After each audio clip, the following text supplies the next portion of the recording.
You know, usually before we do the recaps, we ask a bunch of questions. This recap, things are going to be a bit different, though. Look, it's clear Yo treats the Zenless story differently from the others. It's far darker, and this allows him to go to places we've never seen before, especially with regards to this story's shock ending. So, I'm going to treat it differently. This time, I'm going to try something new, something that should be equally exciting. I'm going to ask a singular question that's going to make no sense initially, but right at the very end of the story will not only make complete sense, but change how you view the ending entirely. And the question is this: why didn't Vivian get a vision of it? Okay, are we ready? Well, even if you're not, the story starts at the video store. A well-off, sexually unclear man named Hugo walks in, introduces himself as a collector, but quickly makes his sexuality clear when he begins slobbering all over the video store. Hugo then does something odd. He states the rumors of the video store must be true, then plainly says children of devils. Belle becomes nervous and asks Hugo to clarify what he meant by that, and he simply replies it's the name of the movie he'd like to rent, but questions why the manager seems so taken aback by that title. Belle denies this. The obvious real reason is because Belle and Wise are the children of the guilty, e.g. Carol Ann, who are blamed as being responsible for the fall of the old capital. Hence, you know, they could be called devils. Hugo says Children of Devils is about vampires, and whilst describing one, he essentially describes himself, which doesn't go unnoticed by Belle, who points it out, but Hugo lets out a chuckle and assures her vampires don't exist. Hugo then describes the movie, which I'm certain, you know, its plot point won't at all be relevant later. It's about a man who turned into a vampire, then killed his father, then died. Hugo thinks the story is a revenge story. Either way, we don't have the fucking movie, so Hugo instead simply rents every movie in the video store. This nigga's an oil prince! Hugo says as a collector, he bumps shoulders with a lot of new Eridu's elites, and some even collect human organs, but says that's just a rumor. He then invites us to a special private auction that's going to be happening in the near future, as well as a public raffle going on right now. We decide to check out the raffle and find Hugo waiting in line for a ticket, so we join him. Whilst waiting, an uncouth man named Curtis attempts to cut the entire line. He says his family, the ones headed by a master Hartman, are the ones organizing the raffle so he can act in any manner he pleases. We fight him on that claim, which prompts him to make a phone call, but while reaching for his phone, he finds his wallet missing and blames us cause racism. We fucking debate him, I guess. He accuses us of being in Mockingbird before revealing to us he's from the Ravenlock family, a member of TOPS. Hugo adds, however, the Ravenlocks just aren't what they used to be. We and Hugo tag team bully Curtis away, but then Hugo begins acting odd. He tosses aside the matter of the missing wallet and says Curtis got what he deserved for falsely accusing us. He laments the lack of fairness within the world and says sometimes he must resort to unconventional methods to right these wrongs. He then hands us a raffle ticket and tells us a bit more about the Ravenlocks. They were once a behemoth within TOPS, but have neither the money nor the reputation they once had, and Hugo adds, deservedly so. Hugo then tells us a bit about the two top power players within New Eridu, TOPS and the Mayflowers. TOPS is just a conglomerate of businesses, whilst the Mayflowers are simply the government. And needless to say, the two factions do not like one another. Hugo then takes his leave, and strangely, everyone finds their pockets have some extra Denny's in them. I wonder where those Denny's could have came from. We then cash in the ticket Hugo gave us, and we won the grand prize. When we get back, Wise tells us there's an update on the Bringer investigation. The commissioner has closed the case as he regards all of Bringer's actions as personal. This worries us as we know Bringer didn't act alone, and the Exaltists were involved. We then get a text from Lycaon asking us to meet, and he immediately tells us the master of Victoria Housekeeping, the one they all serve, is the head of the Mayflower family, the mayor. He then says it's the mayor who wishes to speak with us, so we call him, and he immediately name-drops Helios Academy, revealing he knows a lot about the siblings. He says their teacher Carol Ann and he used to be friends, and he's sorry she was blamed for being responsible for the fall of the old capital. We question why the mayor has contacted us, and he says It's because of our eyes. He came across some data left behind by Carol and says Carol tried her best to minimize the side effects of the eye implants. The mayor continues, because the implants link with the brain, the functionality is dependent on the body's limits, and because the HDD system then takes up a part of that capacity, issues arise, with the most notable being the suppression of the siblings' ether aptitude, which has caused them to be unable to withstand being in the hollows for any significant length of time. He says after reviewing the data, he and his team of nerds have found a way to upgrade the HDD so it reduces consumption, leading to the two having a boost in ether aptitude back to their original levels, which will allow them to enter the hollows once more. The mayor then says something ominous. He says the power within the eyes of the siblings holds an even greater power, one large enough to change all of New Eridu itself, but doesn't say what it is. Lycaon then provides the upgrade to the HDD system, and we go test our ether aptitude by walking into a hollow with Lycaon and Ellen. I mean, we can't fight, but you know, other than that, it went alright. So we get back on a call with the mayor, who says he'd like our help with a special auction where he wants us to secure an item up for grabs. We recognize this as the same auction Hugo mentioned earlier, and the mayor goes on to tell us one of the items up for bidding is related to the sacrifice. When examining the corpse of the sacrifice we took down with Bellabog, PubSec uncovered the creature can maintain its form outside the hollow, and to the surprise of no one, has human DNA. However, what's more, within the sacrifice lies a core that has the same power as the sacrifice. However, someone stolen the core and placed it within one of the items up for auction. We say we'll help and he thanks us, but says because it's an exclusive auction for TOPS members only, getting an invite is not gonna be easy, but he says he's sure he can do it. So Lycaon then gives us another refresher on the Mayflowers vs. TOPS and leaves. We remember Hugo asked us if we wanted to go to the auction. We can call him and says, yeah, sure, you can get us invites, but first we gotta help him with something. We meet him and he says he wants us to tail Hartman Ravenlock, the current head of the Ravenlock family, and report back what we hear. We say sure, and come dawn, we follow the old fuck who's on a phone call and mentions human organs and shutting it down. Hartman eventually meets someone and they discuss following a Master Edmund's advice to improve the standing of the Ravenlock family by doing some charity work in the form of an insurance project. We report back to Hugo, who thanks us and gives us the 2 invitations he promised. The family gets brought up and Hugo mentions his sister Serena. We ask how she's doing. He says not good cause she's dead. We meet back up with Lycaon, who catches a whiff of bullshit in the air when we enter the room, but thinks nothing of it. We then set out for the auction and make our way to a private suite, but something strange begins happening. Lies, deception, betrayal. I see swirling mist, shrouding the truth in a deep, enigmatic haze. Found you. Chosen one. We ask Spooky what she meant by chosen one, but she refuses to answer. It's then another lady continues begging the mysterious girl to buy a painting on the auction, as it was her husband's and she really wants it. What's more, there's a flaw in the painting, so you'll get all your money back. Spooky doesn't care, however, and tells the lady and her kid to fuck off, while telling us not to let our emotions guide our actions before introducing herself as Vivian.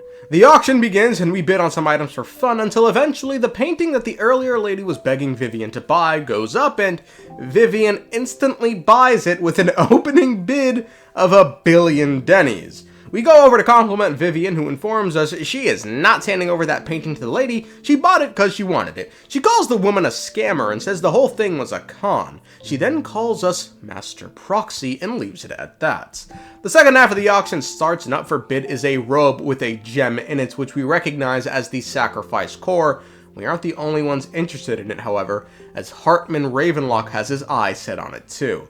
In the end, despite the mayor's backing, Hartman winds up with the winning bid and secures the robe. It's then Hugo texts us and simply tells us to look up. Just then the lights go out. Vivian, now isolated, makes a strange face and perched high atop a ledge, a masked man begins speaking and reveals he stole the robe with the gem in it, says he's from Mockingbird, and then pieces out. Lycaon is coming to terms with what happened, and we admit we know the guy too, prompting Lycaon to tell us his lore. He says years ago he and Hugo started Mockingbird, but something unforgivable happened one night, causing Lycaon to go work for the mayor, and Hugo become his enemy. We head with Lycaon to go track Hugo through a hollow, and while pursuing him, we begin to wonder if Hugo had a partner in all of this.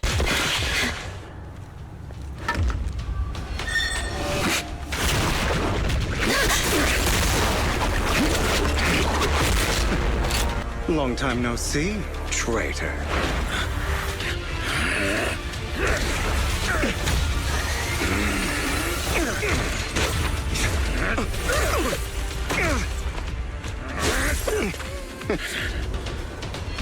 It was you who broke the oath, not me. You haven't changed, pompous and self-righteous.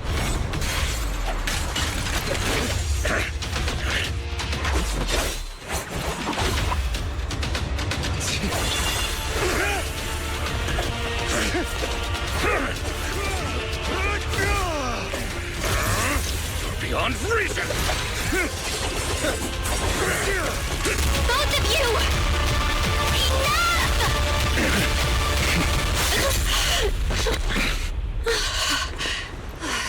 Master Proxy. Belle thought she was Eos, Hugo flames Lycaon, and all the while Hollow Raiders run up on us, demanding a cut of whatever the fuck was going on. Hugo puts them down, and Lycaon tells Hugo not to kill them, which prompts Hugo to berate Lycaon's sense of morality, leading to the two coming to blows, which ends in Hugo escaping, and a flashback to when the two were younger, under the tutelage of a guy named Jack. Jack is imparting onto them an oath that they should never break, which is the act of taking another's life. Lycaon's like, yeah, sure, no problem, easy, I can follow that. But Hugo's sort of just like, I don't know, man. Back in the present, Lycaon admits Hugo and Jack never really saw eye to eye, but Jack always cared for the boy. As for why Mockingbird ended and what happens that one night, we get another flashback to Hugo surrounded by dead bodies, which we learn are his family, including his father. Hugo killed them all. He says some people exist only to bring misery, and the only justice in this scenario would then be murder, which he will gladly undertake to tip the scales of fairness within the world. Lycaon says he's leaving and working for the mayor and warns Hugo, don't let your hatred consume you. Lycaon in the present says Hugo came from a family of nobility that he hated. He eventually ran away from home and ran into Jack and Lycaon. We call the mayor to update him on the situation, but he's already aware, and we ask if there's any more we can do. He says no, but tells us why the situation is so dire, and it's because the mayor's office received a letter that threatened to use a sacrifice to wipe out New Eridu. The mayor then says bye, and we decide in private we're going to investigate, given the Exaltists might be involved. We decide to start by investigating the Bringer case that was closed under strange circumstances. Jeffrey Epstein! So we head to the police station and ask Zhu Yuan about the case, who too has some concerns regarding the odd manner in which the case was closed, but is currently wrapped up in a human organs case, so can't look into the Bringer matter. We ask around the station about Bringer and learn some interesting things. One officer tells us a notebook Bringer used to write in was never found among his belongings. Bang Boo tells us it once caught Bringer in a bathroom stall using a recorder to tape a to-do list for the next day, and a third officer tells us a strange story regarding Bringer. One day, many years ago, Bringer came out of a hollow a completely different person. He came out of the hollow having rescued many people and was completely unscathed. However, his personality was radically different from the Bringer who entered the hollow. What's more, Bringer always had memory issues, which is why he had a journal and tape recorder. We head to HSO and meet up with the Scooby Gang and check over the recorder Bringer had, where we find one tape that's very different from the rest. I'm probably not getting out of this hollow, but at least this tape recorder still works. Let's say these are my last words. I gave away my anti-corruption equipment to save those civilians, so I'm not in good shape. Unfortunately, we came up against a horde of ethereals right after that. I rushed over to fight them off and tried to save the civilians, but in the thick of all the fighting, I turned back and realized that I was somehow alone. Nobody was behind me. Luckily, I managed to defeat the ethereals, but the wounds and corruption I sustained in doing so should be fatal. I don't mean to cast the blame at all here. And if any of my colleagues ever pick up this cassette, I hope that nobody is ever held accountable. It's just human nature. It's normal. I just have a few regrets. Oh, what's that over there?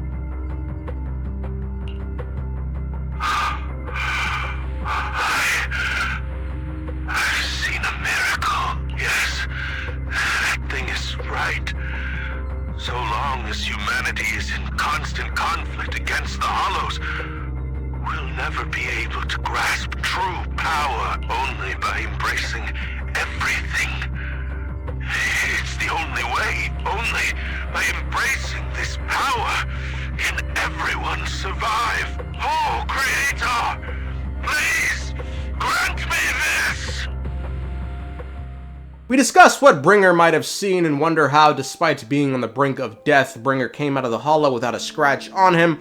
We suspect the Exaltist had a hand in all this, but we leave the matter there for now. We head back to the video store and find Vivian there, who somehow knows of the sacrifice plot. She'd like to work with us, but first needs Bringer's belongings, more specifically, the missing notebook. She then confirms the Exaltists are the one behind the threat and says she has some history with them. We agree to work with her, and she says great, and starts, just fucking sucking off Phaethon, unaware that we are Phaethon. She says Bringer's stuff is in a hollow near Blazewood, so we go to meet her there, and in perhaps the most confusing scene of the game, we run into Anby and Trigger as the main story takes place after Anby's story quest. They referenced, fucking something, I don't know. Vivian springs up, and before long, so does the scammer from the auction, which makes Vivian so happy, she cries.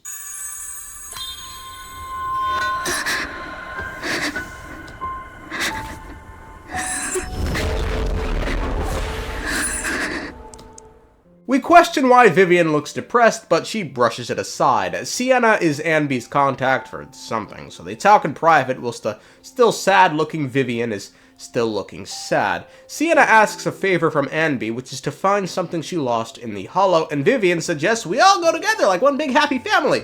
We're looking for Sienna's ring, and fuck it. Long story short, the bitch dies. Sienna entered the hollow with the express intent of dying due to an illness she had. Shortly before her death, she took out a life insurance policy from the Ravenlock family that covers hollow corruption, and so she entered a hollow to die of hollow corruption so her daughter will be set up for life. Vivian knew of this the moment she laid eyes on Sienna, because Vivian can see the future, and when she saw Vivian die, she wept. Vivian clarifies that she can only see near-future calamities, the 3 Ds, death, disaster, doom. We got a small flashback showcasing everyone in Vivian's life hated her since she was a child, because despite Vivian warning people of the future, they took it to mean the child speaking these events to reality. We calm the witch girl down, and Vivian goes on to state every time she sees a vision of the future, she cries, because it's sad. I'm sorry, but this conversation taking place next to this dead body is just so fucking funny to me. Anyway, Anby and Trigger leave to drag that lifeless corpse out of the hollow while we and Vivian march everlong. We find Bringer's notebook in a vending machine, and before long, Hugo appears. We notice he and Vivian seem familiar, and she confirms she too is a part of Mockingbird, and Hugo gives us a fucking sales pitch or some shit. Look, he says Mockingbird is New Eridu's Robin Hood. He states currently they're trying to stop the Exaltist plots and reminds us he has the sacrifice core. They want our help, but we're skeptical. They could be bad guys. But when he says we can bring Lycaon along and another friend, we say sure. Hugo bids farewell to us and Vivian outside the video store, which causes Vivian to question if Hugo is hiding something from her. We then swap shots to Hugo in the past, meeting up with someone who's found buyers for a lot of Hugo's collectibles. The guy wonders why Hugo is selling off a lot of his stuff and if he's in danger. Hugo then meets a man to set up a meeting with Hartman Ravenlock, who warns us to be careful as the Ravenlock family works with the Exaltists. We then overhear some kids talking about how despite having a cool name, Mockingbird hasn't really done anything as the balance of power within New Eridu lies entirely with Tops and the Mayflowers. Hugo then meets with Hartman and says he's Mockingbird. He has the sacrifice core and can give it to Hartman for a price. The price is Hugo wants to join tops. Hartman says he'll provide the recommendation, and the two agree to work with one another. Hartman wonders, however, if the others in Mockingbird know of Hugo's actions, and Hugo simply says if she doesn't agree, he'll take care of her. We then get a flashback to little Hugo. Some kids are accusing him of killing Serena, his half-sister. The kids yearn for more blood. This time, Hugo's. Their father suddenly walks in and tells Hugo, good job, as in this world, only the worst people make it to the top. He states Hugo killing his only loved one proves Hugo is the only one worthy enough to become his heir. The winner of this month's test is Hugo. He then sends the rest of the kids to punishment. Back to us, we go on a walk with Vivian, who thanks us for calling her devil powers a gift. We then talk about Hugo and learn he's the bastard son of a rich family. His mom tried getting rid of him, whatever that means, but his family paid his mom for the kid. Because he was a bastard, however, the other kids hated him, and he always hated them, so he ran away, met with Lycaon betrayed him, and he eventually found and took in Vivian, who views Hugo as an older brother and trusts him. The next morning, we meet with Vivian again outside the Ballet Twin Towers, because, Bringer's notebook pointed here. She calls us the second best proxy behind Phaethon, and before, continuing to ramble on about Phaethon, we swap shots to Hugo, who keeps running into Lycaon while buying supplies for the mission, and the two eventually chat and reminisce about starting Mockingbird shortly after Jack died. They eventually arrive together, as well as Anby, who we called, because, who don't love Anby? While doing proxy stuff in the Hollow, Vivian begins to pick up on something odd. Wait up. Wait a second. Something just doesn't add up. It's all coming together now. Communicating with the outside world from within a hollow. I'm getting that circuit diagram. In theory, there's only one person who could ever do that. Could it be your Lord Phaethon? Impossible. There's no way.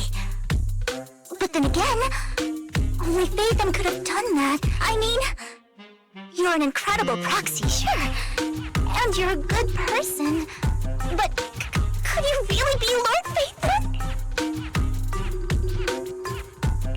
That's me. I'm Phaethon. Sorry, I just never had the chance to tell you. Unbelievable. Lord Phaethon! I've been your biggest fan for years now! Goodness me! Lord Phaethon was right in front of me all along! And I had no idea! This is like a dream. Could you... I mean, if you're willing, could you please give me an autograph? And a group photo? Anything you want. We just gotta get out of the hollow first. Okay. Sorry. Guess I got a little too excited.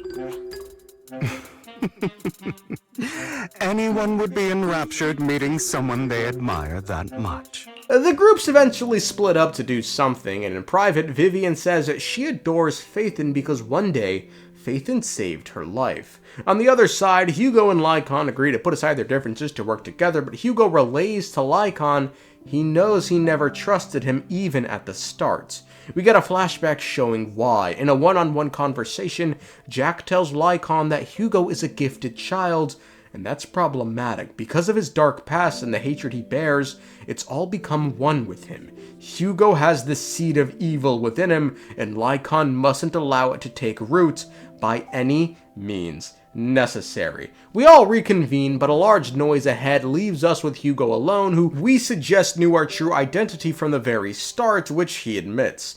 We question why Hugo wanted to speak with us alone, and he says he's always seen Vivian like a little sister. Vivian looks up to us, and Hugo too respects us, so he asks one thing of us: to keep Vivian safe. We question what that means, and he says Vivian is too pure. Even she cannot fully align herself with his beliefs, and Hugo says one day they will go their separate ways. We question his beliefs, and he says when starting Mockingbird, they agreed to never take another life, and so, despite hating his father, he never killed him, and because of that, innocent people died. He realized, however, people like his father don't deserve to live, and Hugo realized something else. Sometimes, taking a life can save countless others. Hugo says Vivian shouldn't get her hands dirty, but someone has to. He then apologizes to us, brings up the movie Children of Devils, which, at this point, if you've been paying attention, is quite literally just an allegory for his life. He then beseeches us to look after Vivian for him. We then go join the others who came across a sacrifice egg, which has a sacrifice in it. Who would have guessed it? Based on Bringer's markings, we guesstimate there's about a dozen sacrifices all ready to pounce on whoever do, and just then, Hartman Ravenlock pulls up with a small platoon. Thanks, Hugo, who then aligns himself with Hartman, much to the dismay of Vivian, who becomes crestfallen. On the verge of tears, she begins berating Hugo, asking if all the promises he made and everything he did for her was just a lie, and he says yes. You gotta respect the honesty from a liar, man. We fight off the ads, but Hugo and Hartman escape to the roof with the egg. When we catch up to them, Hartman demands the core from Hugo, who reneges on their deal and says this is all payback for what happened to him back then. Hartman's confused until Hugo reveals his full name is Hugo Vlad Ravenlock, and Hartman is his uncle. Hartman killed all his brother's children to become the head of the family, but he never managed to kill Hugo, which makes Hugo the true heir to the Ravenlock name. And even Master Edmund agrees. Hartman is stunned, and Vivian expresses relief that everything Hugo did was to fool Hartman, but Hugo reveals he didn't lie. Everything he did was to inherit the family, and now he's going to kill Hartman. Lycaon interjects, stating Hugo cannot kill him because we need information out of him.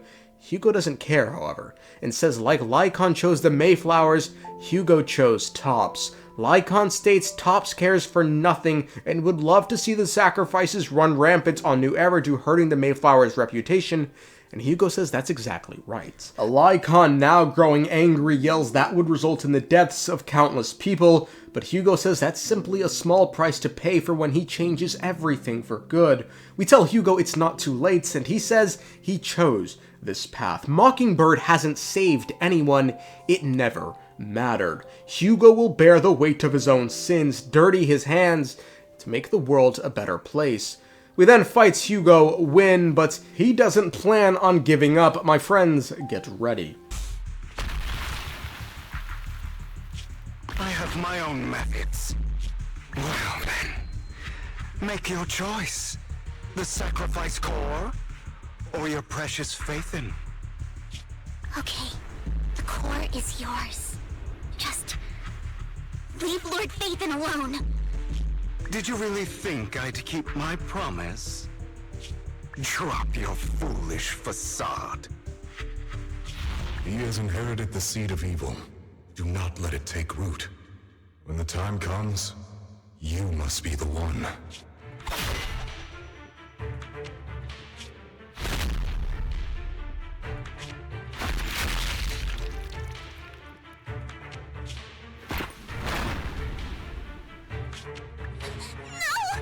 Lycaon asks if we're okay. Vivian apologizes profusely, but we wonder if that was really it. Vivian checks the ledge and finds no body, but Lycaon reveals there's a hollow down there, and Hugo's body fell into it. Vivian states she still thinks Hugo is alive, but Lycaon reveals his hand went through Hugo's heart. Anby then reveals Hartman got away, and so we leave. A mysterious lady then appears and says another obstacle has been removed. She's going to be pleased. May the Creator guide us. We then get one final shot of Vivian. She catches another glimpse of the future, causing her to cry, and says she sees fear, suffering, and despair for Lord Phaethon. All the while in her eyes, we see Belle with black wings falling into Vivian's arms. With the recap over, I once again ask, if Hugo really is dead, why didn't Vivian get a vision of it?